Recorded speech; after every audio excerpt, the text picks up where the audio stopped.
பிரதமர் மோடியின் பட்டப்படிப்பு சான்றிதழை வெளியிட தேவையில்லை என்று தில்லி ஐகோர்ட் தீர்ப்பு வழங்கி உள்ளது.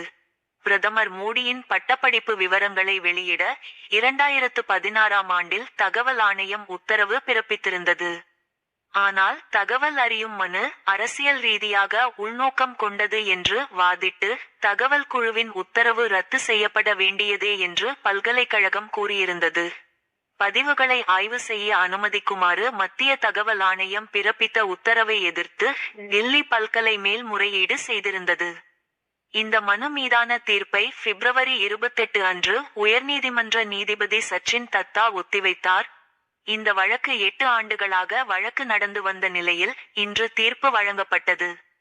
பிரதமரின் இளங்கலை சான்றிதழை வெளியிட வேண்டும் என்ற மத்திய தகவல் ஆணைய உத்தரவை தில்லி உயர்நீதிமன்றம் ரத்து செய்தது.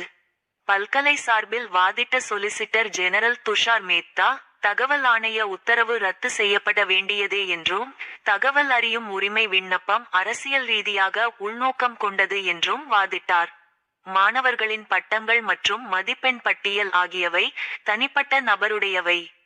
தகவல் பெறும் உரிமையை காட்டிலும் தனி நபருடைய உரிமைகள் மிகவும் முக்கியமானவை என்று பல்கலை சார்பில் வாதிடப்பட்டது.